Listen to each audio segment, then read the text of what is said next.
कोई इंस्पिरेशन है आपकी जिनसे आप इंस्पायर होकर आपने लिखना सीखा हो? हम लोगों का जो कॉलेज टाइम था उस समय जो है, जो आज के कविराज कहे जाते हैं श्री कुमार विश्वास जी, एक और हैं जाकिर भाई, जाकिर खान साहब। और जाकिर खान साहब इसलिए कह रहे हैं कि वो सच में, जब कुमार विश्वास जी जो फेमस हुए तो सबकी जबान पे उनकी एक ही कविता थी कि कोई दीवाना कहता है, कोई पागल समझता है, मगर धरती की बेचैनी को बस पागल समझता है। मेरी पर्सनल जो सबसे फेवरेट है वो कुमार विश्वास जी की एक कविता है कि हार गया तन मन पुकार कर तुम्हें, कितने एकाकी हैं प्यार कर तुम्हें, हार गया तन मन रे, हार गया रे। आपने अपनी सबसे पहली कविता कौन सी लिखी थी? तो मेरी कविता का शीर्षक था उठ चल कोई बात नहीं, एक अंत से शुरुआत। तो जो कविताएं आप लिखते हैं, आपने कुछ ऐसी पर्टिकुलर फील्ड सेट कर रखी है कि हमें सिर्फ इसी लाइन में कविताएं लिखनी है? तो अब मैं जो लिखता हूँ तो वीर रस को लिखता हूँ, जिसमें हमारे जो आपके फ्रीडम फाइटर्स हैं उन पे लिखता हूँ थोड़ा बहुत, और प्रभु श्री राम के ऊपर भी मैंने एक कविता लिखी थी।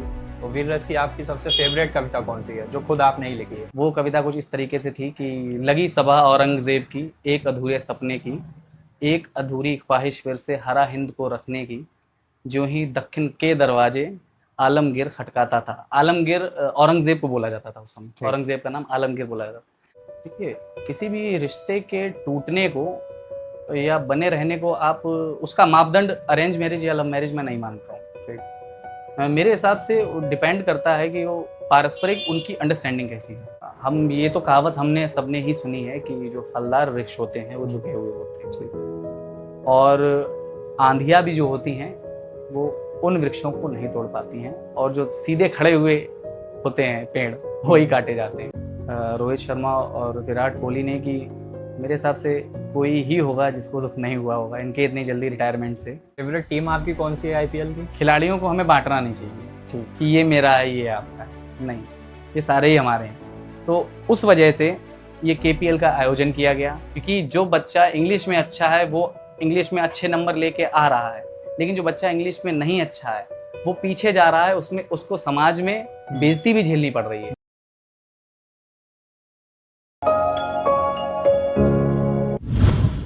मेरा नाम है अनुराग नंदन, स्वागत है आपका मेरे YouTube चैनल चाय विद बाबू पे। आज के हमारे पॉडकास्ट के गेस्ट हैं प्रियांशु जी। मिलते हैं उनसे जिन्होंने गेम भी जीते हैं और दिल भी। बहुत बहुत स्वागत है आपका प्रियांशु जी, कैसे हैं आप? नमस्कार अनुराग जी, पहले तो आपका बहुत बहुत धन्यवाद मुझे अपने प्लेटफॉर्म पे जगह देने के लिए, और काफ़ी खुशी है मुझे क्योंकि मैंने आपकी पुरानी वीडियो देखी है। ये मेरे लिए भी काफ़ी सौभाग्य की बात है कि मुझे मौका मिल रहा है अपनी बातें रखने का आपके ज़रिए। प्रियांशु जी, आप अपनी जर्नी के बारे में आप हमें थोड़ा सा बताइए, कहाँ से आपका झुकाव स्टेज के प्रति हुआ? देखिए, मैं एक मध्यम वर्गीय परिवार में जन्मा हूँ। इस जो झुकाव की बात है कि तो मुझे पारिवारिक रूप से तो इस तरीके का माहौल नहीं मिला, क्योंकि घर में मेरे ऐसा साहित्यिक कोई माहौल है नहीं। ठीक। लेकिन मेरी जो प्रारंभिक शिक्षा हुई है वो प्रारंभिक शिक्षा मेरी सरस्वती शिशु मंदिर और विद्या मंदिर में हुई है, जो कि हमारे आरएसएस से जुड़े हुए हैं, और जो वो विद्यालय हैं जो कि हमारी भारतीय संस्कृति की ओर बच्चों को ले जाने का पूरा प्रयास आज भी कर रहे हैं, हमें हमारी जड़ों से जोड़े रखने का पूरा प्रयास कर रहे हैं, और हमें लोगों का, अपने से बड़ों का आदर सम्मान करना सिखा रहे हैं, अपने कल्चर को आगे ले जाने में हमें सहायता कर रहे हैं। तो उसी तरीके से उस स्कूल से पढ़े होने की वजह से वहाँ मुझे ये मौके प्राप्त हुए, जैसे कि स्टेज पे जो हमारी सुबह की वंदना प्रार्थनाएं होती थी वो कराने के मौके मिलते थे, तब स्टेज पे घूमने जाने का मौका मिलता था। उसके बाद स्कूल में नाटक होते थे, कहीं ना कहीं एक्स्ट्रा करिकुलर एक्टिविटीज़ में मेरा जो था स्टार्टिंग से थोड़ा सा झुकाव रहा है। तो सबसे पहला जो मेरा इंटरेक्शन हुआ था वो एक नाटक है भगत सिंह के ऊपर आधारित था, उसमें मुझे भगत सिंह का ही रोल करने का मौका मिला था सबसे पहले। हमारे एक टीचर हैं श्री इंद्रवीर जी, उन्होंने तो मेरा नाम ही भगत सिंह रख दिया था कि जब तक मैं पढ़ा हूँ विद्या मंदिर में तब तो उन्होंने मुझे कभी नाम से बुलाया ही नहीं, वो मुझे भगत सिंह ही बोलते थे। तो मेरा जो झुकाव है वो वहीं से शुरुआत हुई इस चीज़ की। प्रियांशु जी, सबसे पहले हम ये जानना चाहते हैं कि एक क्रिकेटर एक पोइट बने हैं या फिर एक पोइट क्रिकेटर बने हैं? एक्चुअली में जो शुरुआत हुई थी मेरी जी। तो वो एक क्रिकेटर के तौर पर ही हुई थी। ठीक। एक बच्चा जो होता है कहीं ना कहीं हम सबके अंदर एक खिलाड़ी छिपा हुआ होता है बचपन से ही। और लफ्ज़ों की ये जो नक्काशी है या कह सकते हैं जो एक लफ्ज़ों का कुम्हार बनने का जो ये प्रक्रिया रही है, जी। ये एक लाइफ के फेज़ के बाद मेरे जीवन में आई थी। ठीक। शुरुआत क्रिकेट से ही हुई थी। ये जो लिखने की शुरुआत हुई थी मेरी, ये 2015-16 के बीच में एक लाइफ का एक फेज़ आया था। कहीं न कहीं एक स्टूडेंट लाइफ के बाद सबकी लाइफ में छोटे-मोटे ऐसे अप डाउन के फेज़ आते हैं। उसी बीच में मेरा कहीं न कहीं लिखना जो है वो शुरू हुआ था। ठीक। कोई इंस्पिरेशन है आपकी जिनसे आप इंस्पायर होकर आपने लिखना सीखा हो?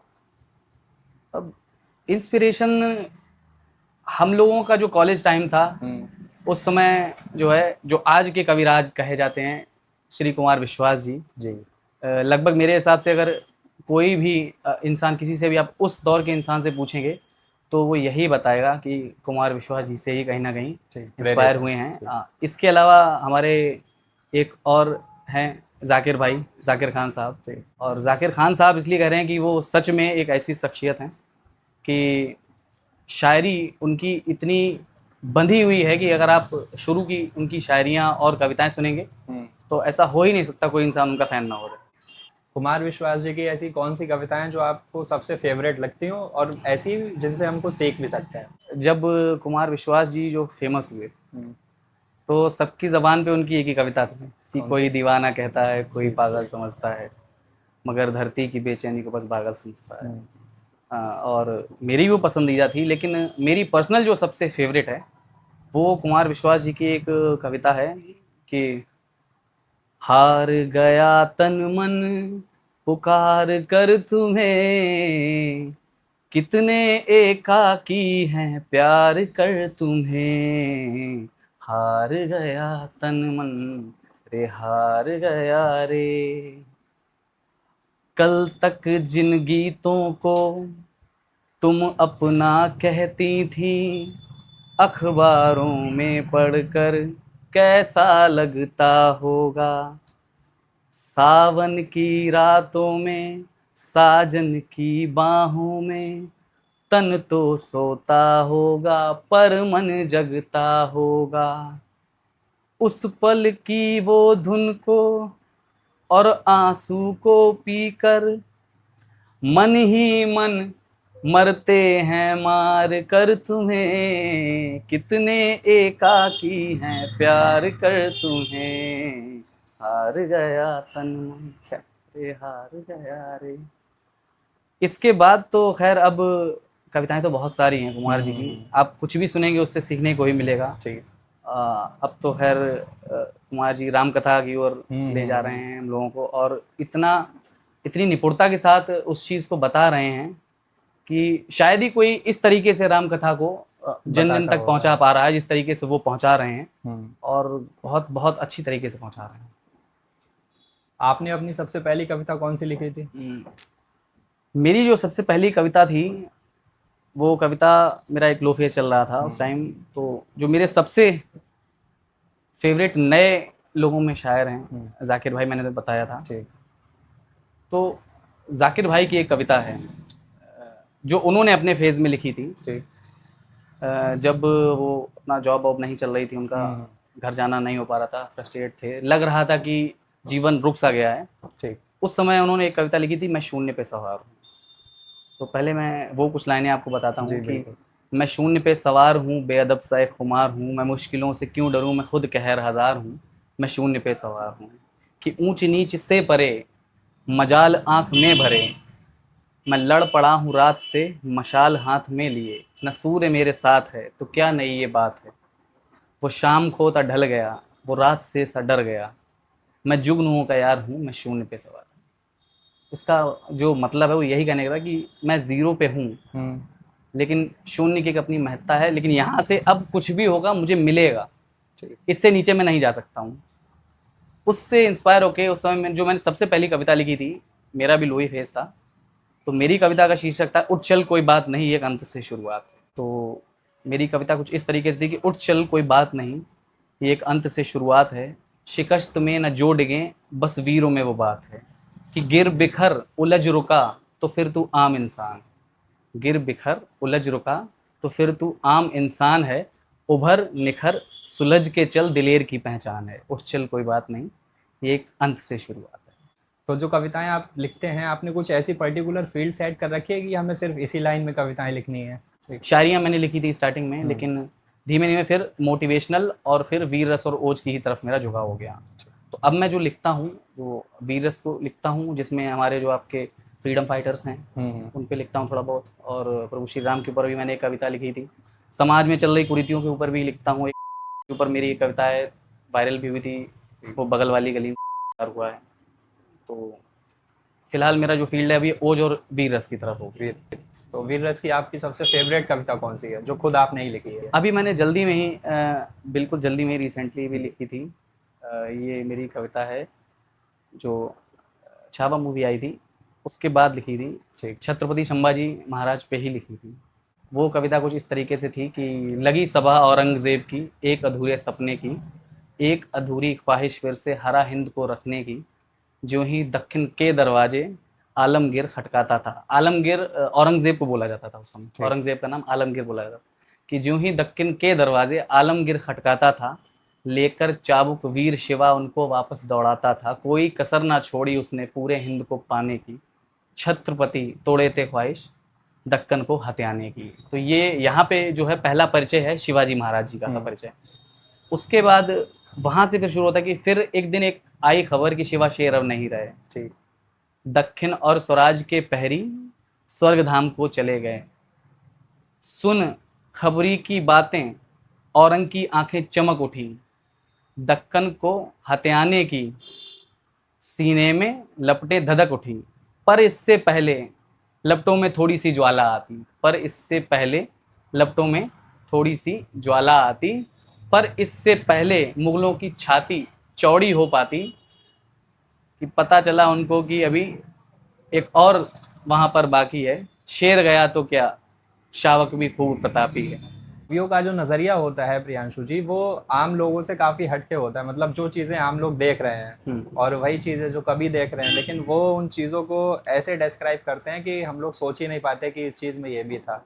तो ऐसा क्या होता है कवियों के अंदर? कवि एक किसी पक्ष से बंधा हुआ नहीं होता है, ठीक। कवि सबका होता है। कवि की ये जिम्मेदारी है, सबके लिए बोलना जिम्मेदारी है कवि की। हर एक परिस्थिति से कुछ ना कुछ चुराना कहीं ना कहीं वो इसी वजह से आता है, क्योंकि उसके अंदर निष्पक्षता होती है। अगर जब हम किसी एक व्यक्तिगत किसी एक उसमें बंधे हुए होते हैं तो हम चीज़ों को उस नज़रिए से नहीं देख पाते हैं। ठीक। क्योंकि किसी को 6 अगर दिखा दिया गया है या हमारे दिमाग में फीड हो गया है कि ये 6 है, तो फिर हम उसको 9 नहीं देख पाएंगे। लेकिन जो निष्पक्ष है वो दोनों पक्ष देखेगा। तो ये कवि की जिम्मेदारी बन जाती है कि हर चीज़ को निष्पक्ष होकर देखना, और जब वो निष्पक्ष होकर देखता है चीज़ों को तो कहीं ना कहीं उसी से कविताएं निकलती हैं। कविताओं की लाइन में कुछ ऐसा मोमेंट जो आपको याद हो, स्टेज वाला? सबसे पहला परफॉर्मेंस जो मैंने ये दिया था, जो मेरी पहली कविता थी, ये उच्छल कोई बात नहीं, ये अंत से शुरुआत हो, हमेशा कवि के लिए पहली परफॉर्मेंस हमेशा यादगार रहती है। ठीक। क्योंकि पहली परफॉर्मेंस जो होती है वो डर से झिझक से भरी हुई होती है, और जब इन सबको जीत कर हम कुछ अच्छा परफॉर्म कर जाते हैं तो वो जो एक जो अनुभूति, एक जो फीलिंग होती है, उसे हम भुला नहीं सकते। तो जो मेरी सबसे पहली परफॉर्मेंस थी, सबसे यादगार परफॉर्मेंस वही है। खैर उसके बाद उससे बड़े ईश्वर की कृपा से मंच मिले हैं, पर पहली परफॉर्मेंस तो खैर यादगार वही होती है। ऐसा भी होता होगा आपका, ज़्यादातर आपका जो इंटरेक्शन है वो आपसे बड़े कवियों से भी होता होगा? जी। तो आपने उनसे कुछ सीखा है? जी, बहुत कुछ सीखने को मिलता है, और ये एक ऐसी लाइन है जिसमें हम सीखना कभी बंद नहीं कर सकते। ठीक। अगर हम प्रयास करें तो हम उम्र भर सीखते ही रहते हैं। और ये बिल्कुल सही बात बोली आपने कि मेरा इंटरेक्शन अपने से बड़ों से ही होता है, क्योंकि मैं अपने आप को, जो साहित्य का ये समंदर है, जो मेरी ज़बान में बोलता हूँ कि साहित्य का ये समंदर है, मैं इसका अभी 10 लाखवां हिस्सा भी नहीं हूँ, 1/10 लाखवां हिस्सा भी नहीं हूँ। मुझे बिल्कुल जानकारी नहीं है अभी, तो अभी शून्य के बराबर हूँ मैं। सीखना अभी जारी है मेरा। तो अभी तो बस यही है कि जिनसे मिलता हूँ उनसे बात करता हूँ, उनसे सीखता हूँ कि क्या पढ़ूँ क्या ना पढ़ूँ, अपनी परफॉर्मेंस उनको दिखाता हूँ। जब वो सुनते हैं तो वो उनसे मुझे खुद सुनने को मिलता है कि आपको यहाँ ये नहीं करना है, ये करना है, इस चीज़ पे जोर दीजिए। और मेरा जो ये झुकाव हुआ है किसी एक पार्टिकुलर विधा की तरफ, वो भी कहीं ना कहीं मेरे जो मुझसे अग्रज हैं, जो बड़े हैं, जो कवि हैं, उनसे मार्गदर्शन लेने के बाद ही मिला है। उन्होंने ही मुझे बताया है कि सब कुछ मत लिखिए, एक विधा पकड़िए, एक विधा को पकड़ के ही आप आगे जा सकते हैं, और किसी एक विधा में ही आप क्या कहते हैं परिपक्व भी हो सकते हैं। आप 4 नाव पे सवारी करके आगे नहीं।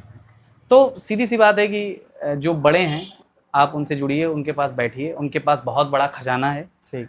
और आप उनसे सीखेंगे, जीवन भर सीख सकते हैं अगर आप उनके पास बैठना जारी रखें। आपकी जो मेंटेलिटी है, आपने बताया था अभी मैं शून्य हूँ, मैं कुछ भी ज़्यादा बड़ा हिस्सा नहीं हूँ। बहुत से लोग ऐसे होते हैं कि अगर उनके इंटरेक्शन किसी बड़े से हुआ है तो उनमें एक ईगो होता है कि जब तक ये मुझसे नहीं बोलेंगे मैं इनसे बोलूँगा ही नहीं। तो ये चीज़ उनको कहाँ तक ले जाती है? देखिए, खैर अभी मैंने भी लाइफ में भी ऐसा कुछ किया नहीं है जो इस पे मैं अपनी कोई इतनी बड़ी टिप्पणी दे पाऊँ। लेकिन एक सवाल के जवाब के तौर पे मैं बताना चाहूँगा, हम ये तो कहावत हमने सबने ही सुनी है कि जो फलदार वृक्ष होते हैं वो झुके हुए होते हैं, और आंधियाँ भी जो होती हैं वो उन वृक्षों को नहीं तोड़ पाती हैं, और जो सीधे खड़े हुए होते हैं पेड़ वही काटे जाते हैं।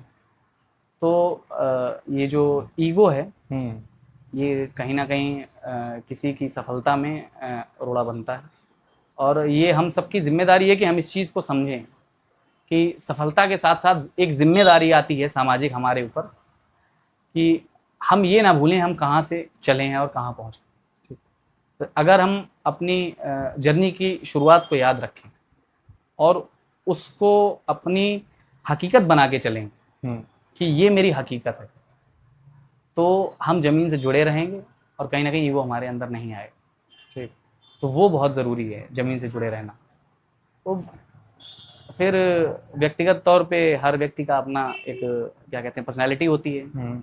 हम सबके ऊपर तंज नहीं कर सकते हैं इस चीज़ को लेके। सीखने की कोई उम्र नहीं होती है, हम लोग अपने पूरा जीवन भी अगर सीखने में लगा दें तब भी वो कम ही बढ़ता है। तो अगर हमको कहीं पर मौका मिल रहा है कोई चीज़ सीखने का तो उसमें हमें अपना ईगो नहीं लाना चाहिए।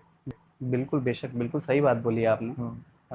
मैंने आपको अभी बोला था कि एक जीवित इंसान अपना जीवन कभी भी शुरू कर सकता है। तो वो जो शुरुआत है वो शुरुआत सीखना ही होती है। वो शुरुआत किसी भी नए काम में या किसी भी विधा में, किसी भी एक लाइन में आगे बढ़ने का प्रयास हो सकता है, व्यापार में आगे बढ़ने का प्रयास हो सकता है। ये सच है बिल्कुल कि ईगो हमें नहीं लाना चाहिए, क्योंकि ईगो हमारा काट करता है। ईगो क्या करता है, हमारी तरक्की में हमारा जो तरक्की का पेड़ है उसकी जड़ पे मट्ठे का काम करता है। तो अगर हम उससे बचेंगे तो ज़रूरी नहीं है कि तरक्की बहुत ज़्यादा मिले, ये कंफर्म नहीं है, लेकिन आपको एक सम्मानजनक जीवन मिलेगा जो कि बहुत ज़रूरी है। आपकी सादगी आपको बहुत तरक्की दिलाई ये ज़रूरी नहीं है, लेकिन आपकी सादगी आपके व्यक्तित्व को एक ऐसी पहचान ज़रूर दिलाएगी कि आपके पीछे आपके लिए आपके नाम के साथ सम्मान जुड़ेगा, आपका नाम सम्मान से लिया जाएगा, और वो तभी हो पाएगा अगर आप ईगो से बचे हुए हैं। ईगो ये है कि मैं ही सब कुछ हूँ, और सेल्फ रिस्पेक्ट वाली वो बात आती है, वो तब आती है कि जब हम ये कह सकते हैं कि सामने वाले के प्रति हमारा अच्छा खासा झुकाव होने के बाद भी अगर सामने से हमें उस तरीके का क्या रिस्पांस नहीं मिल रहा है, सम्मान नहीं मिल रहा है, तो उस जगह पे अपने आप को पीछे खींच लेना या अपने सम्मान का बचाव करना, वो ईगो नहीं है। तो वो आत्मसम्मान है, और अपने आत्मसम्मान की सबको रक्षा करनी चाहिए। वो ईगो, उसको ईगो से नहीं जोड़ सकते आप। और हम लोगों का प्रयास होना चाहिए कि जीवन में नकारात्मक चीज़ों से और नकारात्मक शब्दों से जितना बचें उतना अच्छा है। वो हमारी पर्सनैलिटी में निखार लाएंगे, और वही चीज़ें हमारे ना होने पे, क्योंकि जीवन नश्वर है, ये तो सबको ही पता है। हम सारे लोग एक टाइम के लिए आए हुए हैं और हम सबको ही चले जाना है। ठीक। तो हमारी ये जिम्मेदारी है कि हम जिस टाइम के लिए आए हैं उस टाइम बस एक ऐसी छाप छोड़ दें जब हम ना हो तो हमें लोग याद करें। मैंने इस पे कुछ लाइनें भी लिखी थी कि नोट कमाकर भूख मिटाकर गुमनामी में सो जाना, ऐसी आम जिंदगी है हर इंसान के हिस्से आना, अलग हैं हम और अलग हमारे सभी कायदे जीने के, भूख हमारी अलग से दिख के अलग से पहचाने जाना। तो इसके पीछे जो मोटिव है वो यही है कि आप आए हैं सिर्फ इसलिए नहीं आए हैं कि यहाँ पे जीवन में आपके जो दैनिक कार्य हैं वो करें, और चले जाएं। कुछ ऐसा समाज को देके जाइए, एक छाप छोड़ के जाइए, प्रयास करिए कुछ अच्छा करने का। और अगर आप करेंगे, आप अपने मन से कुछ प्रयास करेंगे, चाहे वो कुछ अच्छा करने का हो या किसी फील्ड में अच्छा बनने का हो, अगर आपका प्रयास पूरे दिल के साथ निश्चलता के साथ है, तो कहीं ना कहीं आपके जाने के बाद आप याद किए जाएंगे। आप अपनी डेली लाइफ में पोइट्री कैसे ढूंढते हैं? कविता का ये है कि कवि हर चीज़ में ढूंढ लेता है। कैसे? कवि का ये है कि अब कवि अगर एक सफ़र पे जा रहा है और वहाँ पे एक कोई बढ़िया सा उसको दृश्य दिखाई दे गया, और उस दृश्य को देख के उसके मन में अगर कोई खूबसूरत सी बात उस वक्त उस समय आ गई और उसको लफ्ज़ों में पिरो लिया, तो कविता बन गई। कहीं चार लोगों के बीच बैठे हुए हैं और बहुत अच्छी एक बैठक गुजरी है, कुछ वक्त समय के बाद उस बैठक को याद किया, तो याद आए दोस्त, यार दोस्त याद आ गए, तो वहाँ से कविता मिल जाती है। कभी कभी ऐसा होता है कि आदमी बहुत ज़्यादा निराश होता है चीज़ों को लेकर, उस निराशा से भी कविता मिल जाती है। तो जीवन में ऐसा कुछ नहीं है कि जो हमें कुछ ऐसा कोई कोई घटना या ऐसी कोई चीज़ नहीं है जो हमें कुछ ना कुछ दे ना सके। कवि थोड़ा इसमें बेहतर होते हैं कि वो शब्दों में पिरो लेते हैं, तो ये कहीं ना कहीं इसीलिए हम लोग थोड़े अलग कहे जाते हैं बाकियों से। प्रियांशु जी, कवियों के पॉइंट ऑफ व्यू से अगर देखें तो जो प्रेम की असली परिभाषा है वो क्या होती है?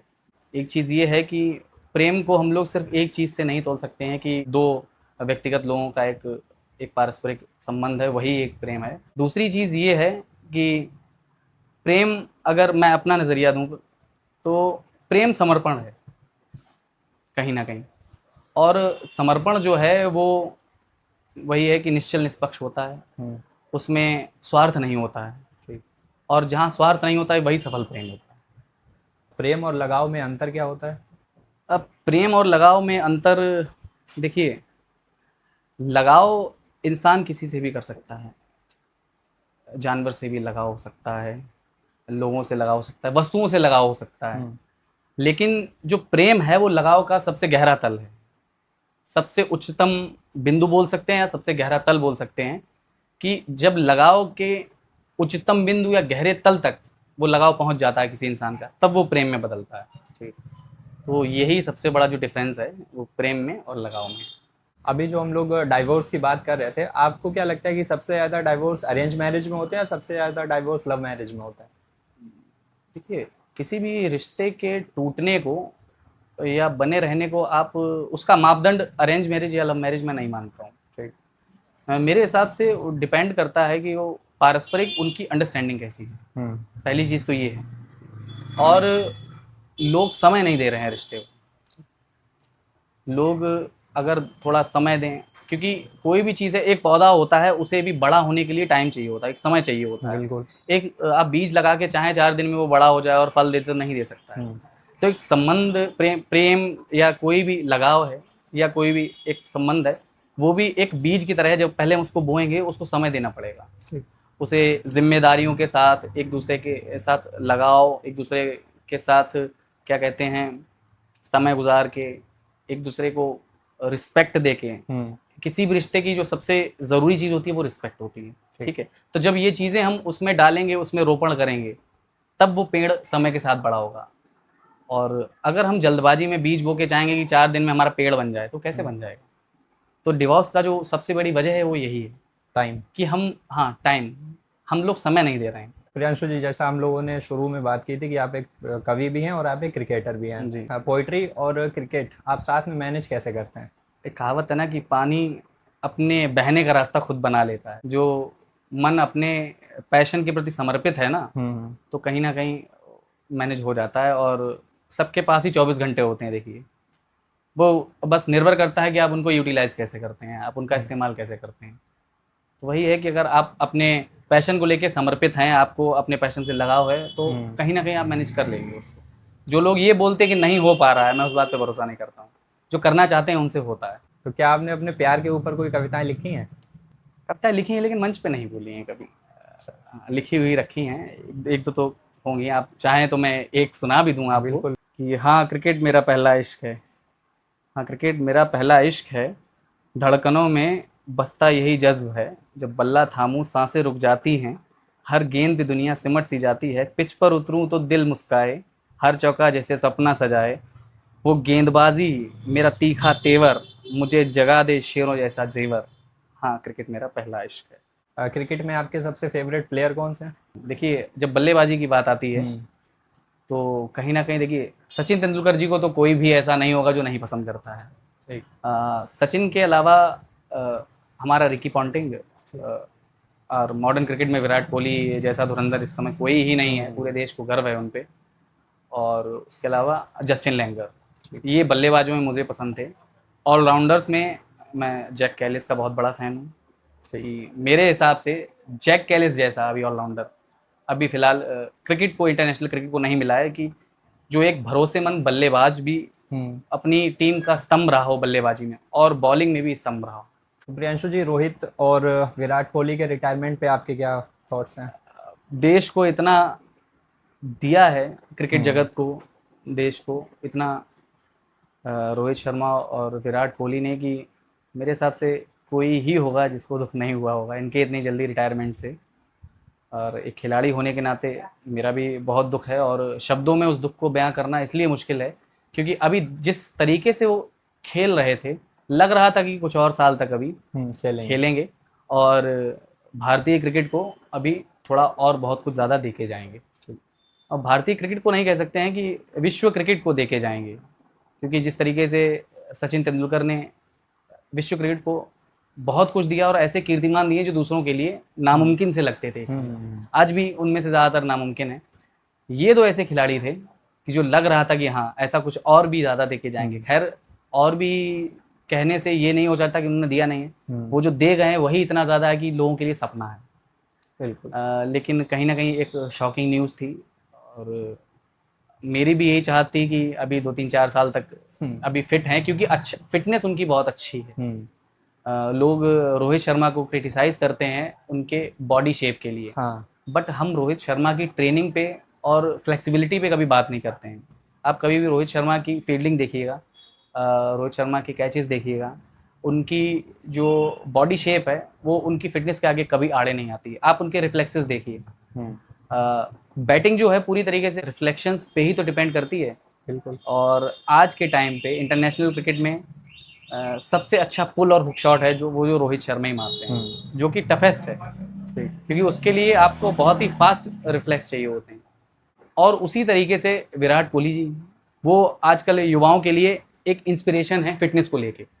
एक बंदा जिसने अपने खेल के प्रति प्यार और अपनी फिटनेस की वजह से कई सालों से ऐसा कुछ नहीं खाया है जो उसका फेवरेट रहा हो। कई सालों से वो बॉइल्ड खाने पर रहा है, कई सालों से एक निश्चित डाइट पे रहा है, कई सालों तक, सिर्फ इसलिए कि वो अपने खेल को बेहतर कर सके और भारतीय क्रिकेट को अच्छा योगदान दे सके। और जब इस तरीके के डेडिकेटेड जो प्लेयर हैं वो एकदम से शॉकिंग संन्यास ले लेते हैं, तो हर खिलाड़ी को कहीं ना कहीं दर्द होता है। फेवरेट टीम आपकी कौन सी है आईपीएल की? ये बड़ा विवादित बयान हो जाता है। देखिए, मैं इसलिए नहीं बोलूँगा क्योंकि अ, हमें कोई एक फेवरेट नहीं बनाना चाहिए। ठीक। क्योंकि जो मेरी सोच है उस हिसाब से खिलाड़ी सबके होने चाहिए। खिलाड़ियों को हमें बांटना नहीं चाहिए ठीक। कि ये मेरा है, ये आपका है। नहीं, ये सारे ही हमारे हैं। जब ये खड़े होके जाते हैं और जब ये खेलते हैं जाके, तो हम सबका ही नाम रोशन करते हैं। हाँ। तो अगर हम ये कहें ये मेरा है, ये जीत गया, तो उसमें क्या हुआ कि सिर्फ मेरा हो गया ना। ये मेरा तेरा हमें नहीं करना चाहिए। ये जो मेरी एक व्यक्तिगत राय है कि पसंद को लेके जब देश की बात आती है तो भाई हमारा देश भारत देश है, तो वहाँ पे तो हम यही चाहेंगे हमेशा कि भारतीय टीम ही जीते। लेकिन हमें अपने आंतरिक जो जितनी भी लीगें हैं उसमें बांटना नहीं चाहिए खिलाड़ियों को। कहीं ना कहीं उसके प्रभाव देखिए सोशल मीडिया पे बड़े देखने को मिलते हैं बहुत। कि लड़ाइयाँ चल रही हैं, चेन्नई की टीम वाले बेंगलोर वाले को गालियाँ दे रहे हैं, मुंबई वाले पंजाब वालों को गालियाँ दे रहे हैं। लेकिन इनकी ज़रूरत क्या है? वो सारे ही आपके खिलाड़ी हैं। उन सारे खिलाड़ियों की जीतें आपको खुशी दे रही हैं। वही जब जाके विश्व पटल पे खेलते हैं और जीतते हैं तो खुशी सबको मिलती है। तो हम उस खुशी को चाकू लेके काट क्यों रहे हैं? ज़रूरत क्या है? एक छोटे से टुकड़े की खुशी और एक भर के हाथ में आने वाली चीज़ की जो खुशी होती है, तो उसके बीच कितना डिफरेंस है। तो हमें भर के खुशी जब खिलाड़ी दे रहे हैं तो हम उसको काट के छोटा क्यों करें। अभी रिसेंटली जो आरसीबी आईपीएल जीती है 18 साल बाद, काफी सारे फैंस में खुशी की लहर थी। लेकिन जो ये स्टैम्पेड हुआ है उसके लिए लोग विराट कोहली को जिम्मेदार बता रहे हैं। कहीं ना कहीं ये भी जो जिम्मेदार ठहरा देने की ये जो एक एक नया ट्रेंड स्टार्ट हो गया है, राजनीतिकरण का ही हिस्सा रहता है ये। लोग बस ये चाहते हैं कि उनकी एक विवादित बयान से वो लाइमलाइट में आ जाए। आप ये बताइए कि एक खिलाड़ी जो ग्राउंड पे खेल रहा है, जो वहाँ पे जीत के आपको खुशी दे रहा है, उस खुशी के लिए तो आप उसको जिम्मेदार बोल सकते हैं, उसने आपको दी। लेकिन अगर इस तरीके की कोई घटना होती है तो उस घटना में कहीं ना कहीं जो चूक होती है वो व्यवस्थापिका की होती है, मैनेजमेंट की होती है। और मैनेजमेंट किसी खिलाड़ी के हाथ में नहीं होता। आपकी जो मैनेजमेंट है वो अगर भीड़ को डील नहीं कर पाई है तो आप उसके लिए खिलाड़ी को आप नहीं दोषी ठहरा सकते हैं। बस ये है कि मैनेजमेंट का नाम लेने से लाइमलाइट नहीं मिलेगी, खिलाड़ी का नाम लेने से लाइमलाइट मिलेगी। ऐसे ही कुछ समय पहले जो आपके साउथ के एक्टर हैं अल्लू अर्जुन, उनकी एक मूवी के क्या कहते हैं प्रीमियर पे या किसी शो के बाद स्टैम्पेड हो गया था और उसमें केस हो गया था अल्लू अर्जुन पे जी। तो वही बात है कि गलती आपके खिलाड़ी की या एक्टर की या किसी कलाकार की कैसे हो सकती है, ये तो व्यवस्था में चूक है। तो आप व्यवस्थाएं सुधारने का प्रयास करिए ना, आप उन पे जोर दीजिए। आप जो उनके असली दोषी हैं उनके बारे में बात करिए। आपका उसमें स्वार्थ ये है कि मैं बात करूंगा उनके बारे में तो मुझे लाइमलाइट नहीं मिलेगी, मेरी बात दब जाएगी। मैं कोहली का या बड़े किसी स्टार का नाम ले दूंगा तो ये है कि मेरी बात को लाइमलाइट मिलेगी, मुझे व्यूज मिलेंगे, मेरी बात बनी रहेगी बहुत समय तक ट्रेंड में। तो कहीं ना कहीं ये गलत है। खिलाड़ियों को या कलाकारों को दोषी नहीं समझना चाहिए है। लोगों को भी जिम्मेदारी उठानी चाहिए इसमें। स्टैम्पेड जो होती है उसमें जो भाग दौड़ होती है सारे लोग ही होते हैं जो एक दूसरे के ऊपर चल के निकल जाते हैं, उनमें भी कहीं ना कहीं सब्र की कमी होती है। तो नागरिकों को खुद भी जिम्मेदारी उठानी चाहिए इस चीज़ की कि सारी जिम्मेदारियां ना तो सिक्योरिटी उठा सकती है। मैंने अभी थोड़ी देर पहले कहा कि हम लोग 150 करोड़ हैं, हम लोगों की आबादी इतनी ज़्यादा है कि सारी चीज़ों को सही तरीके से चलाने की पूरी जिम्मेदारी ना ही गवर्नमेंट सही से निभा पाएगी, ना ही आपकी पुलिस हो गई, आपकी आर्मी हो गई, आपकी और भी एजेंसीज हैं ये चल सकती हैं, उसमें जिम्मेदारी हम लोगों को भी उठानी पड़ेगी। ठीक। तो इस तरीके की घटनाओं में इस तरीके से दोषी ठहरा देना बिल्कुल गलत है।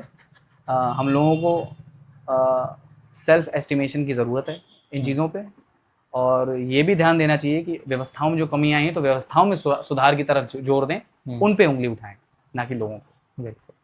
तो प्रियांशु जी, अभी जो आपने केपीएल की बात की थी, कवि प्रीमियर लीग जी, ये इसका पहला मैच था जी।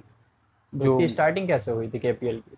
केपीएल जो है हमारी एक ललित फाउंडेशन है कवियों की, साहित्यकारों की, जिसमें हमारे देश के जो वरिष्ठ बड़े फेमस कवि सारे ही उसमें हैं, जुड़े हुए हैं। कुमार विश्वास जी की आशीर्वाद के अंतर्गत या उनके क्या कह सकते हैं मार्गदर्शन के अंतर्गत ये फाउंडेशन जो है वो कार्य कर रही है। इसका प्रमुख काम जो है इस फाउंडेशन का, वो देश भर से युवा कवियों को छांट कर उन्हें प्रोत्साहित करके उन्हें एक प्लेटफॉर्म प्रदान करना है।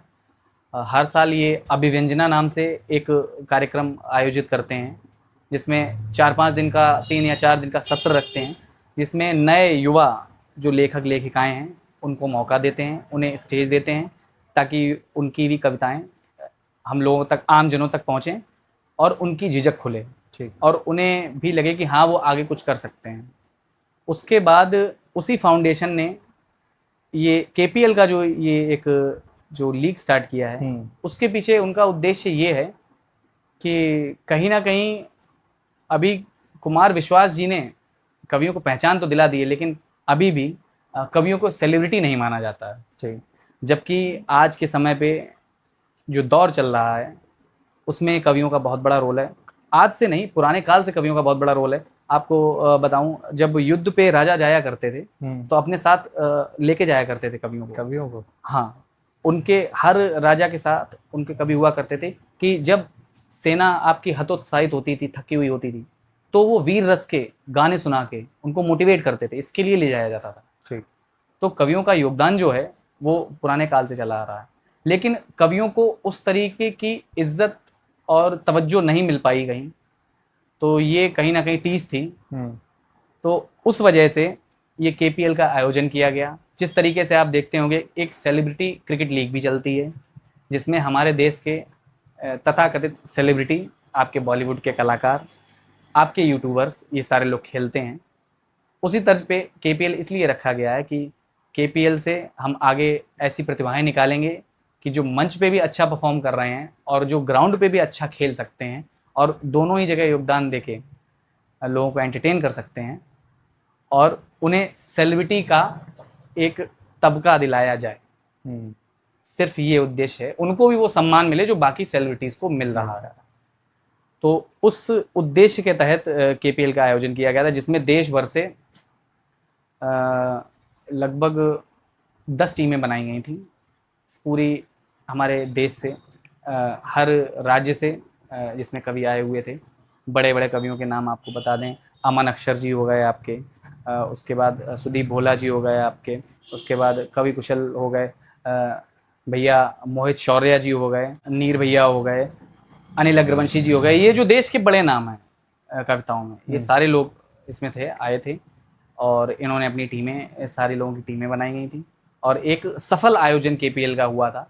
और मैं सौभाग्यशाली हूँ कि मुझे उसका फाइनल खेलने का मौका मिला और उपविजेता के रूप में मैंने पहला केपीएल ख़त्म किया था। तो स्पोर्ट्स में आपका इंटरेस्ट सबसे ज़्यादा था, तो स्पोर्ट्स को फिर आपने कैरी ऑन क्यों नहीं रखा आगे?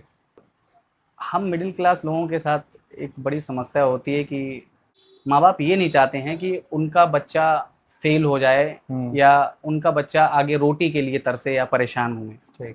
और कहीं ना कहीं कुछ समय के पहले दौर से जहाँ से हम लोग खेलते हुए आए हैं, वहाँ पे इतनी चमक धमक, इतना पैसा नहीं था कि घर वाले फ्री हैंड छोड़ दें अपने बच्चों की, हाँ जाओ और जाके आप अपने पैशन पे ध्यान दीजिए। तब जो क्रिकेट था उसको लेके लोगों की यही सोच थी कि कुछ पहुंच जाते हैं बाकी रह जाते हैं। ठीक। तो कहीं ना कहीं उसको पूरी तरीके से वहाँ ना ले जा पाने का पहली वजह ये भी रही। दूसरी चीज़, लाइफ में एक दो मौके भी मिले, लेकिन छोटे शहर का होने की वजह से कहीं ना कहीं कह सकते हैं कि पक्षपात का शिकार हुआ। और अक्सर ये छोटे शहर के लोगों के साथ होता है। अभी भी हम लोग, देश बहुत आगे बढ़ गया है, अभी भी खिलाड़ी आ रहे हैं ऐसे रेडी वालों के यहाँ से। आप देखिए यशस्वी जायसवाल हो गए, रिंकू सिंह हो गए, ऐसे लोग आ रहे हैं, लेकिन ये अपवाद है। एक जो बहुतायत संख्या में लोग अभी भी नहीं पहुंच पा रहे हैं जिनके पास टैलेंट है, लेकिन सिर्फ सोर्स की कमी होने की वजह से या सही जानकारी होने की कमी की वजह से या सही लिंक ना होने की वजह से वो वहाँ नहीं पहुँच पा रहे हैं। आपने क्या फेस किया था, लिंक या सोर्स? ये चीज़ें कहीं ना कहीं हमारे यहाँ आड़े आई थी, क्योंकि जब क्रिकेट की मेरी पीक चल रही थी उस समय घर से इतनी आज़ादी भी नहीं थी और कहीं ना कहीं लैक ऑफ नॉलेज कह सकते हैं कि इन चीज़ों को लेके सही दिशा में कैसे जाया जाए आगे।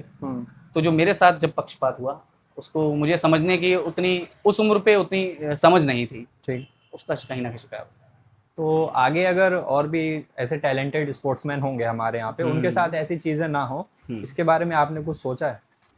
टैलेंट को आगे बढ़ाने की सबसे बड़ी जो जिम्मेदारी है वो दो लोगों की होती है। टैलेंट भी है, एक शिक्षा ही है। ठीक, कोई भी, अब खेल भी है, वो एक देखा जाए तो एक तरीके से एक एजुकेशन ही है। आप एजुकेट ही करते हैं इंसान को, सिखाते हैं, वो खेलता है, उस चीज़ में आगे जाता है, निपुण होता है। तो इसकी जिम्मेदारी माँ बाप को और विद्यालय को, स्कूल को उठानी चाहिए, जो मेरा नज़रिया है। जैसे कि आप जितना महत्ता दे रहे हैं पढ़ाई पे, कहीं ना कहीं 1 घंटा उसको सिर्फ फॉर्मेलिटी के लिए नहीं, ईमानदारी से स्पोर्ट्स के लिए दीजिए। स्पोर्ट्स के लिए एक टीचर ईमानदारी से ऐसा आप लगाइए जो स्पोर्ट्स पे दिल से पूरा जोर दे के काम करे, बच्चों पे काम करे। ठीक। तीसरी चीज़ ये है कि लोकल जो छोटे शहर हैं उनके स्कूलों को छोटे छोटे लीग मैच या हाउस मैचेस करवाने चाहिए हैं, जिससे कि स्कूल के जो सारे, जैसे कि कई सारे हमारे यहाँ अच्छे स्कूल हैं, इनमें क्या है कि अच्छे व्यवसायियों के स्कूल भी हैं। तो अगर वो चाहें तो ये कर सकते हैं कि शहर में हमारे सारे जो भी स्कूल हैं उनके इंटर स्कूल मैचेस करवाएं। ठीक। सारे जो भी खेल हैं आपके, ज़रूरी नहीं है सिर्फ क्रिकेट, आप इंटर स्कूल मैचेस करवाइए। उससे आपको ये छानने का मौका मिलेगा कि बच्चों में किस बच्चे में प्रतिभा है। और अगर ऐसे बच्चे आपको छानने के बाद मिलते हैं तो कहीं ना कहीं उन बच्चों को प्रमोट करिए आगे। बिल्कुल। और जब आप उनको प्रमोट करेंगे और अगर एक दो कहीं बाहर खेल गए अच्छा, तो बाहर वालों की नज़र जाएगी हमारे शहर पे और यहाँ वो इन्वेस्ट करना शुरू करेंगे, क्योंकि इंसान इन्वेस्ट वहीं करता है जहाँ से उसे उम्मीद होती है कि हमें कुछ मिलेगा। लेकिन मिलेगा तभी ना जब हम वहाँ तक एक आध को पहुँचा पाएंगे। तो स्कूलों को ये जिम्मेदारी लेनी चाहिए है कि पढ़ाई के साथ साथ आप पढ़ाई के भी आप एग्ज़ाम कराते हैं, बोर्ड एग्ज़ाम कराते हैं, तो आप खेल के भी बोर्ड एग्ज़ाम कराइए, उसमें से रिजल्ट मिलेंगे आपको। जो हमारा करंट एजुकेशन सिस्टम है इसके ऊपर आपका क्या पर्सपेक्टिव है? एजुकेशन सिस्टम हमारा जो है, इसकी जो सबसे बड़ी एक गलती मेरे नज़र में है कि हम बच्चे को वो क्यों नहीं पढ़ाते हैं जो आगे उसके भविष्य के लिए अच्छा है या जिसमें वो इंटरेस्टेड है। हम उसको सब कुछ क्यों पढ़ाना चाहते हैं? आप कई ऐसे देश हैं जहाँ पे वो स्टार्टिंग से ही ये देखते हैं, बच्चों को ऑब्जर्व करते हैं और ये देखने का प्रयास करते हैं कि बच्चा किस फील्ड में इंटरेस्ट ले रहा है। ठीक। और फिर उस पार्टिकुलर फील्ड के हिसाब से वो उसको माहौल प्रोवाइड कराते हैं। हमारे यहाँ क्या है कि हमारे यहाँ हम उसको सब कुछ पढ़ा देना चाहते हैं, सब कुछ सिखा देना चाहते हैं। हम लोग ये नहीं सोचते हैं कि उसके लिए उसकी लाइफ में क्या ज़रूरी है जो आगे उसके करियर में काम आएगा। ठीक। आप बच्चे का इंटरेस्ट देखिए, बहुत से ऐसे सब्जेक्ट हैं जो हमारे दैनिक जीवन में इस्तेमाल ही नहीं हो रहे हैं। अब संस्कृत का यूज़ एक संस्कृत भगवताचार्य या उससे जुड़े हुए जो लोग हैं वो कर रहे हैं। उसके अलावा एक कॉरपोरेट वर्ल्ड में बैठा हुआ, कंप्यूटर के आगे बैठा हुआ एक जॉब करने वाला एम्प्लॉय है, उसके लिए उसका कोई यूज़ नहीं है। तो हम वो जो 1 घंटा ख़राब कर रहे हैं उसको संस्कृत पढ़ा के, या मैथ या कैलकुलस, जो कि अब कोई आदमी मैथ्स में वीक है लेकिन हम उसको ज़बरदस्ती पढ़ा रहे हैं और जाके कल को नौकरी भी ऐसी कर रहा है जहाँ पे उसको गणित की ज़रूरत ही नहीं पड़ रही है। तो कहीं ना कहीं जो समय ख़राब हुआ वो सब्जेक्ट पढ़ने में, तो वो समय यूटिलाइज हो सकता था वो पढ़ने में जिसका उसका इंटरेस्ट है। तो मेरी शिकायत जो एजुकेशन सिस्टम से है वो यही है सबसे बड़ी, कि आप ये गौर करिए कि बच्चों के लिए क्या ज़रूरी है, बच्चों से जानने का प्रयास करिए। और जब हम उस फील्ड में उस बच्चे को ले जाके वो माहौल देंगे तो कहीं ना कहीं रिजल्ट हमें जो आज मिल रहे हैं उससे बहुत बेहतर मिलेंगे और फेलियर कम मिलेगा। क्योंकि जो बच्चा इंग्लिश में अच्छा है वो इंग्लिश में अच्छे नंबर लेके आ रहा है, लेकिन जो बच्चा इंग्लिश में नहीं अच्छा है वो पीछे जा रहा है, उसमें उसको समाज में बेइज्जती भी झेलनी पड़ रही है और उसे इंटरेस्ट भी नहीं है उस सब्जेक्ट में। एक एग्जाम्पल है ये। उसी तरीके से आपका मैथ, साइंस, इन पे भी वो चीज़ लागू होती है कि जिसको इंटरेस्ट है वो वाहवाही लूट रहा है अच्छा आके, तो उसके वाहवाही लूटने की वजह ये है क्योंकि उसका इंटरेस्ट भी है उसे पढ़ने में। पर जो बच्चा पढ़ना नहीं चाह रहा है उसे ज़बरदस्ती पढ़ना पड़ रहा है, तो कहीं ना कहीं ये जो कल को ये लाइन भी कम होगी, जो लोग ये जो फेल हो रहे हैं, फेल होने वाले लोगों की लाइन कम होगी। लेकिन कुछ लोगों का कहना इस पर ये होता है कि जब तक स्टूडेंट्स के बेसिक्स क्लियर नहीं होंगे तो वो आगे की चीज़ें कैसे परफॉर्म कर पाएंगे? बेसिक्स आपका मापदंड क्या है बेसिक्स का, मुझे ये नहीं समझ में आता है। एक स्टूडेंट का बेसिक नॉलेज अगर देखी जाए तो कक्षा 5 तक कहा जाता है, जो प्राथमिक शिक्षा बोलते हैं जिसको, वही तो एक बेस नॉलेज है ना आपकी, जो आप प्रोवाइड कराते हैं सबको। पहले लिखना सिखाते हैं, फिर उसके बाद पढ़ना सिखाते हैं, फिर उसके बाद आप कविताएं, गद्य, पद्य, इनसे सबसे वाकिफ़ कराते हैं और सारे सब्जेक्ट आप पढ़ाते हैं। लेकिन यही वो समय भी होता है जब आप ये जांच सकते हैं कि प्राथमिक शिक्षा के बाद किस बच्चे का किस सब्जेक्ट की तरफ रुख है। प्राथमिक शिक्षा बिल्कुल ज़रूरी है, क्योंकि अगर नींव हमारी नहीं होगी मजबूत तो हम मकान नहीं बना पाएंगे, वो बात है। लेकिन किस नींव पे कैसा मकान बनाना है ये भी तो हमें देखना चाहिए ना। तो कहीं ना कहीं प्राथमिक शिक्षा, बेसिक शिक्षा आपकी ज़रूरी है, लेकिन स्टूडेंट के मन को पढ़ना भी ज़रूरी है। अगर हम लोग स्टूडेंट्स और टीचर के रिलेशंस की बात करें तो क्या डिफरेंस आया है पहले के रिलेशंस और अब के रिलेशंस में? कहीं ना कहीं इसमें भी दो तरीके की राय हैं लोगों की। पहले हम लोग ये कहते थे कि मैंने क्या कहते हैं 2011-12 में के आसपास 12 किया था। उस समय क्या था, क्योंकि मैं पढ़ा हूँ हिंदी मीडियम से, सरस्वती विद्या मंदिर से, जहाँ कल्चर पे बहुत जोर दिया जाता है। हमारा जो इंडियन कल्चर है उस पर जोर दिया जाता है और इंडियन कल्चर में गुरु और शिष्य का जो रिश्ता है वो बहुत प्रबल माना गया है। आप पुराने समय से देखते हुए आ रहे हैं कि चाहे श्री कृष्ण जी हों, चाहे श्री राम जी हों, आप किसी को भी उठाइए, चाहे आप पांडवों को, कौरवों को उठा लीजिए, किसी को जब इनका जिक्र होता है तो बिना इनके गुरु के किसी का जिक्र होता ही नहीं है। एक घड़ी हो सकता है कि माता पिता का जिक्र एक कदम पीछे हो, लेकिन जो गुरु हैं वो पारस्परिक साथ में हर जगह चलते हुए दिखाई देंगे आपको। तो बहुत पवित्र और बहुत मजबूत रिश्ता माना गया है शुरू से ही, और हमारा जो हिंदी मीडियम है उसको फॉलो करते हुए आया है। तो हमको ये सिखाया जाता है कि हाँ, गुरु की जो जगह है वो ईश्वर के बाद दूसरी है। लेकिन समय के साथ थोड़े से बदलाव आए हैं और उसमें थोड़े नकारात्मक बदलाव आए हैं, कहीं ना कहीं वो प्रभाव गलत पड़े हैं। सामाजिक दृष्टि से अगर हम देखें तो आजकल के जो बच्चे हैं उनके अंदर टॉलरेंस ख़त्म हो गया है अपने टीचरों के प्रति, और रिस्पेक्ट ख़त्म हो गया है। और इसमें कहीं ना कहीं गलती हमारे पेरेंट्स की भी है, कि शिक्षक कभी ये नहीं चाहता कि उसका कोई भी स्टूडेंट असफल हो, और कोई भी शिक्षक किसी भी अपने शिष्य का दुश्मन नहीं होता है। पहले ये नज़रिया था माता पिताओं का, तो वो शिक्षकों को फ्री हैंड छोड़ के रखते थे बच्चों के प्रति। आजकल ये देखने को मिल रहा है कि अगर बच्चे को थोड़ा सा ज़्यादा डांट दिया और बच्चे ने जाके घर पे शिकायत कर दी, तो माँ बाप ये जानने का प्रयास नहीं करते हैं कि शिक्षक ने डांटा, उसके पीछे वजह क्या थी, या शिक्षक का मोटिव क्या है, उद्देश्य क्या है। ठीक। वो जाके सीधे ये बोलते हैं कि आप आगे से मेरे बच्चे को हाथ नहीं लगाएंगे, नहीं तो हम आप पे केस कर देंगे। और बहुत सारे केसेस देखने को मिल रहे होंगे आप। इससे हुआ ये है कि शिक्षकों में ये डर आ गया है। अब शिक्षकों ने भी उतनी प्रतिबद्धता के साथ, उतने डिवोशन के साथ बच्चे के प्रति अपना जो उनका जो रिस्पॉन्सिबिलिटी थी वो निभाना कम कर दिया है। तो ये थोड़ा जो है बदलाव जो आया है, ये थोड़ा कष्टदायक बदलाव है पहले के और आज के रिलेशन में। आप देखिए लड़ाई झगड़े बहुत आपको सुनने को मिलते हैं आजकल, जिसमें टीचर और स्टूडेंट के आपको सुनने को किस्से मिल रहे हैं कि बेचारा टीचर स्कूल से बाहर निकलते हैं और स्टूडेंट घेर के पिटाई कर देते हैं। पहले ऐसा नहीं था। पहले के टीचरों में ये था कि अगर टीचर रोड पे दिख गए हैं तो दो ही रिएक्शन होते थे, या तो प्रणाम या डर की वजह से किनारे हो जाते थे। लेकिन उन दोनों ही रिएक्शनों में सम्मान था, उसकी कमी आई है समय के साथ। तो ये जो डिफरेंस आया ये सिर्फ स्टूडेंट्स में है या कुछ डिफरेंस टीचरों में भी आया है? मैंने आपको अभी बताया ना कि टीचरों की मजबूरी बन गई कहीं ना कहीं अपनी रिस्पॉन्सिबिलिटी को कम तरीके से निभाने की। क्योंकि जब ऐसे केसेस होने लगे कि बच्चे को आपने डांट दिया है, और डांट की वजह से टीचर पे केस हो जाए, तो फिर टीचर भी यही सोचेगा ना कि मैं भी क्यों प्राण दे दूं, मैं भी अपनी जॉब करने आया हूँ, मैं अपनी जॉब करूंगा और अपने घर जाऊंगा।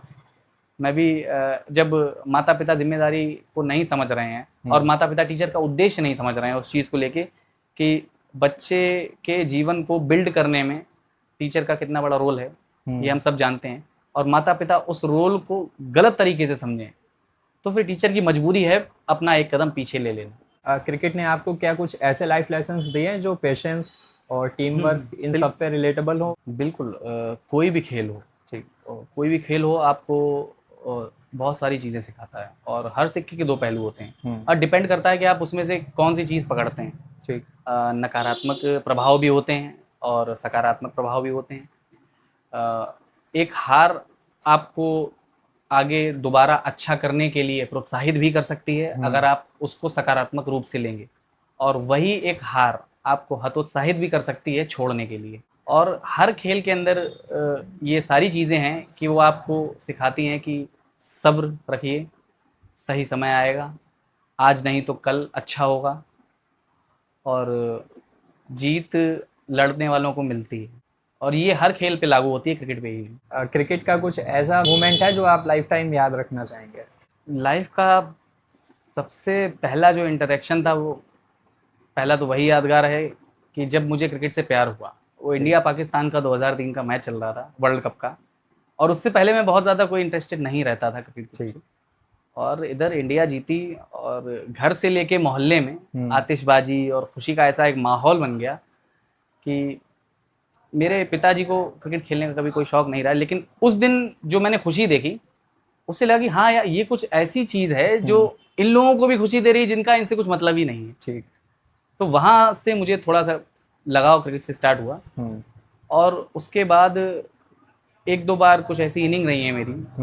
एक बार हमारा कानपुर के पास में बिल्लौर एक जगह है, ठीक, तो वहाँ मैंने एक इनिंग खेली थी। हमारी टीम के 17 रन पे 6 विकेट गिर गए थे, और अप्रॉक्स 150 के आसपास हमें चेस करना था, और नीचे जो आपके टेलेंडर्स होते हैं उनसे लोग नहीं इतनी उम्मीद रखते हैं। तो एक बैट्समैन के साथ मिलके मैंने वहाँ पे वो मैच निकाला और उतने ही विकेट पे वो मैच मैंने निकाल के उनको दिया था ठीक। वहाँ पे। तो वो वहाँ उस ग्राउंड के लिए बहुत मेमोरेबल है, जब भी वहाँ जाता हूँ तो उसका जिक्र होता है वहाँ पे। तो वो दूसरा मेरे लिए बहुत मेमोरेबल है। और तीसरा मैंने अभी KPL खेला था, एक कवि प्रीमियर लीग, ठीक। जिसमें कि मुझे कुमार विश्वास जी के अंतर्गत वो कराया गया था। उसमें मुझे वहाँ पे मनोज तिवारी जी, कुमार विश्वास जी, अमन अक्षर जी, आपके कवि कौशलेन जी, और अमित शर्मा जी, मोहित शौर्या, बड़े बड़े कवि जो हैं इनके साथ खेलने का मौका मिला था। ठीक। ये पहली इंडिया की ऐसी लीग हुई थी जिसमें कि देश भर से सिर्फ कवियों को इकट्ठा किया गया था और कवियों की एक IPL की तर्ज पे लीग कराई गई थी। ठीक। उस लीग में मुझे खेलने का मौका मिला और मेरे लिए बहुत सौभाग्य की बात ये थी कि पहले ही मैच में मुझे मैन ऑफ द मैच मिला। तो वो काफ़ी यादगार है मेरे लिए। तो प्रियांशु जी, अभी जो रिसेंटली एक एक्सीडेंट हुआ था एयरक्राफ्ट का अहमदाबाद में, जी। उस पर अलग अलग लोगों के अलग अलग ओपिनियंस हैं। आपका क्या ओपिनियन है उस पर? देखिए, पहली बात तो बहुत ही दुखद घटना थी। मेरी संवेदना है दिवंगत लोगों के लिए और उनके परिवारों को भगवान शक्ति दे कि वो इस दारुण दुख को झेलें, क्योंकि जीवन का बहुत बड़ा परिवर्तन होता है जब कोई जाता है जी। अपना, और उस दर्द को हम बांट नहीं सकते। किसी के दर्द को हम 1% भी बांट नहीं सकते हैं। लोग बोलते हैं कि गए हैं दुख में सहारा बनने, लेकिन सच्चाई ये होती है कि हम किसी का दर्द बांट नहीं सकते। नहीं बात सही। हर इंसान का दर्द उसका अपना दर्द होता है। और दूसरी चीज़ ये है कि इस तरीके की जो घटनाएं होती हैं, ये घटनाएं, इन पे हम लोगों को एकजुट होके एक सही दिशा में सोच बना के चलना चाहिए कि कुछ बहुत ख़राब हुआ है, हमारा काम है उस खराबी की, जो भी घटना हुई है या जो उसके पीछे गलती है, उसके बारे में एकजुट होके सोचना, और फिर उससे जो प्रभावित लोग हैं उनके लिए भी एकजुट होके सोचना। उसमें राजनीतिकरण नहीं होना चाहिए, उसमें अपना अपना पक्ष नहीं पकड़ना चाहिए, उसमें ये नहीं देखना चाहिए कि मैं जाके वहाँ पे अपने झंडे के साथ खड़ा होके अपना एक पक्ष पकड़ के बात रखूँगा, फिर चाहे वो पक्ष उस घटना से जुड़ा हुआ हो या उस घटना से प्रभावित लोगों से जुड़ा हुआ हो या ना हो। इन चीज़ों से थोड़ा बच के हमें थोड़ा सा ये गौर करना चाहिए कि जो भी घटना इस तरीके की हो, उस पर एकजुटता के साथ हम लोगों को सकारात्मक रूप से सहारा देने का प्रयास करना चाहिए। प्रियांशु जी, आपका हमारी ऑडियंस के लिए मैसेज क्या रहेगा? मेरा ऑडियंस के लिए जो मैसेज है वो ये रहेगा कि अपने दिल की सुनिए। अगर किसी क्षेत्र में जाने का आपका मन है तो पूरी ईमानदारी से और पूरी मेहनत के साथ उस ओर जाइए। प्रयास करिए कि जहाँ भी आप पैर जमाएं वहाँ आपको सफलता मिले। सकारात्मकता फैलाएं, नकारात्मकता से बचें। समाज को अच्छे और उत्थान की तरफ ले जाने वाले ऐसे योगदान देने का प्रयास करें और एक ऐसे समाज के निर्माण की ओर जोर दें जहाँ लोग एक दूसरे के लिए सपोर्टिव बने और एक दूसरे की तरक्की में सपोर्ट करने का प्रयास करें, ना कि एक दूसरे के प्रति क्रिटिसाइज़ करने का प्रयास करें। धन्यवाद प्रियांशु जी, हमारे पॉडकास्ट पे आने के लिए। धन्यवाद, बहुत बहुत आपका धन्यवाद मुझे यहाँ बुलाने के लिए।